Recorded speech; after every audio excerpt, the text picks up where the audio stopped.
unification of Italy and unification of Germany, which taken place in 1870. And there is another Russian revolutions which taken place in 1905 and 1907 and 1970. So these also given rise to a boost to the Indian nationalists to fight against the British. Okay, so apart from these, many other things which leads to the growth of Indian national movement, like the events of the events, not events, the policies which followed by the Lord Lytton.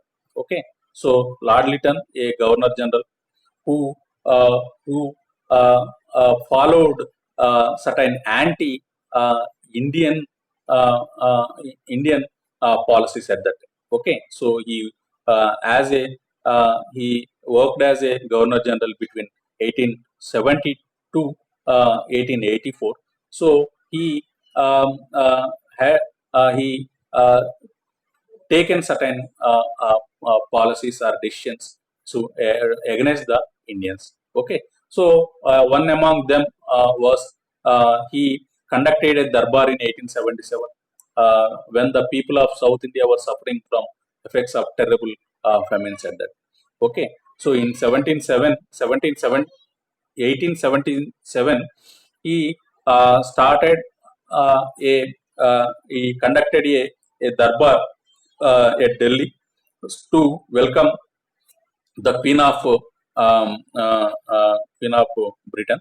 So he spent a much amount on this darbar. At the time, there is a severe famines have taken place, and avoiding or neglecting the social welfare, he spent a much amount on this. Okay, which is also a important event which he faced the Indians anger. Okay, so most of the important duties on the British textile imports were removed to please the textile manufacturers of England. Okay, so Indians interpreted to action as a proof of the British desire to ruin small but growing textile industry in India. In 1878, the Arms Act was passed, which disarmed the Indians. It appeared that it was an attempt by the government to weaken the whole nation. Okay, so the Arms Act of 1878 also a important event or a decision taken by the Lord Lytton, which he faced the great anger from the Indian society. And the second argument was the cause the Indian Treasury a lot.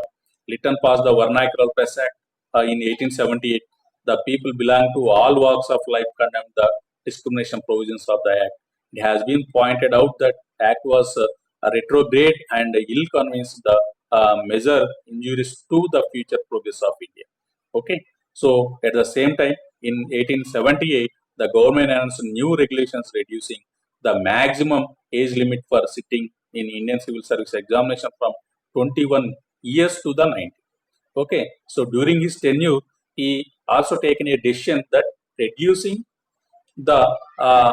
reducing the age of the Indians who are appearing for the Indian civil services.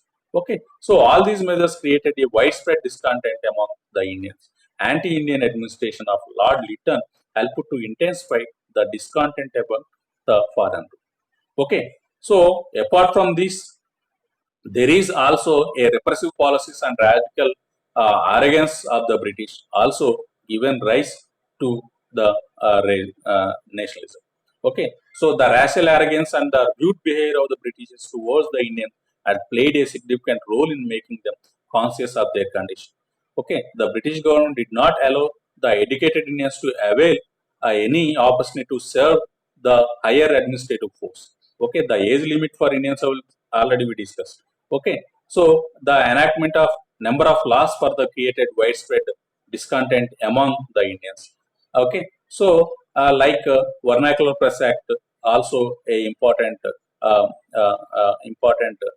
a great hurdle to the Indians at that time.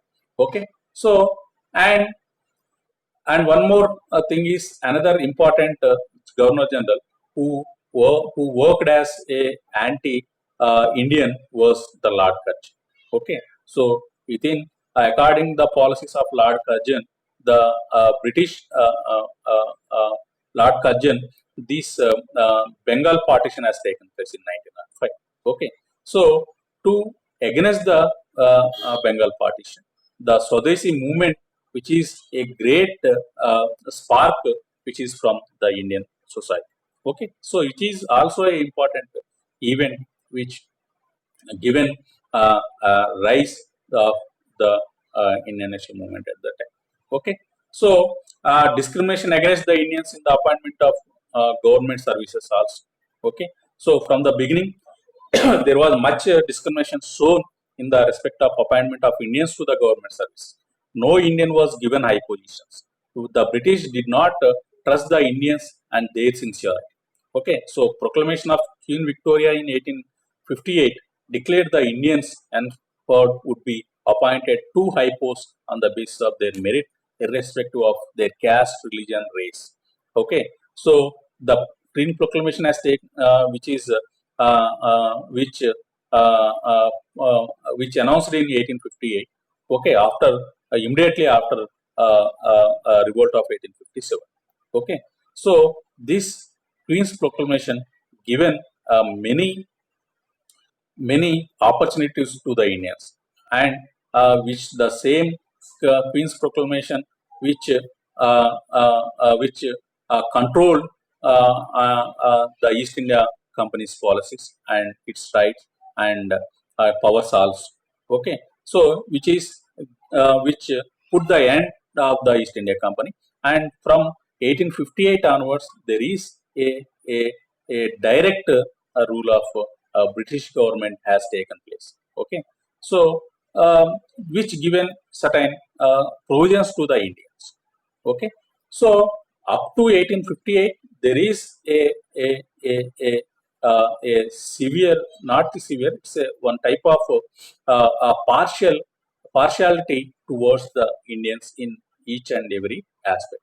Okay, so one more thing is the Ilbert Bill controversy. Okay, so during the viceroyalty of Lord Ripon, a controversy arose concerning the Ilbert Bill. Okay, so Ripon tried to pass a law to enable the Indian district magistrate and session judges to try the Europeans in criminal cases. Okay, so here Ripon is somewhat supported to the Indians. He was Indian friendly Governor General. Okay, the only one Indian friendly Governor General is the Lord Ripon, right? So during his tenure, there is a event has taken place. Okay, so the event is nothing but the Ilbert Bill. He during his tenure, Ilbert Bill was passed, and according to the Ilbert Bill, the Indians got certain status to to uh, uh, to take up the cases of Europeans. Okay, so I will read once again. So Ripon tried to pass a law to enable the Indian district magistrates and sessions judges to try the Europeans in criminal cases. He given certain opportunity to the Indians to become as a district magistrates and session judges to take up the European criminal cases. Okay, so which is opposed by the Europeans at that time, because they are still thinking that they are thinking that they are at the high or a civilized manner. Okay, so that's why they are opposing this Ilbert Bill. That's why it became as a Ilbert Bill controversy. Okay, so the Europeans in India organized a agitation against the bill, which was drafted by Ilbert, the law member of Ripon's government. Okay, so they poured abuses on Indians. Lord Ripon became a target of agitation. The Europeans declared that even the most highly educated among the Indians were unfit to try the Europeans. In the end, the government bowed before the Europeans. Okay, so finally, the finally Ripon also bent for the pressure of the Europeans, and he dissolved the uh, uh, the act also. Okay, due to the various hesitations which uh, uh, uh, vegetations taken place by the Europeans at that time in India. Okay, so apart from these, many other important aspects also given rise to the Indian national movement in India. Okay, particularly the political and administrative unity. Okay, so one of the significant results of British conquest of India was the establishment of centralized state. Okay, it brought about a political administrative unification of the country. The pre-British India was divided into numerous feudal states, frequently struggling among themselves to extend their boundaries. The British authority established a centralized state structure in India within uniform reign of law. They enacted and codified laws which were applicable to every citizen of the state. These laws were enforced by the hierarchically graded system of tribunals. Okay, so the public services brought about administrative unification of the country, and the establishment of uniform currency system, common administration, common laws, and judicial structure contributed to Indian unification. Okay, so at the courts before the colonial era or colonial period, the whole India, which is divided into the various regions. Okay, in the form of various kingdoms or various parts, and each kingdom having their own style of administration. Okay, so during the colonial era, which brought all these differences into one, the unitary form. Okay, so they are introduced the uniform system of law, a judiciary, and uniform introduction of uniform currency. Likewise, there is this colonial system which brought a unity among the Indians. Okay, so apart from the hatred against this colonial exploitation, which also given rise to certain unity among the Indians at that time. Okay, so and there is a revival of glorious Indian heritage also main cause for the rise of Indian nationalism. When Indians were developing a sense of inferiority complex being exploited under the colonial rule, the glorious heritage of India was revived by some Western scholars like Max Muller, William Jones, Charles Wilkins, etc. They translated some Sanskrit text into English and attempted to prove the supremacy of ancient Indian culture, its heritage and philosophy. Okay, so Max Muller, a important European intellectual who worked on the history of Sanskrit literature. Okay, so he brought this the things are the matter in the Sanskrit literature, which gradually translated into English language, and gradually from English language to other Indian vernacular language. Okay, it means the the the positive things in the Sanskrit literature, which were which reached to the Indian society. Okay, so every corner of the Indian society, they are thinking that it is a great heritage of the Indians. Okay, so they translated some Sanskrit text to English and attempt to prove the supremacy of ancient Indian culture, its heritage and philosophy. Some Indian scholars like R.G. Bhandarkar and other H.P. Shastri, etc., helped in reviving the past glory of India. Okay, so the past glory which is reached to India through the efforts of certain European intellectuals, also a important cause for the growth of Indian nationalism.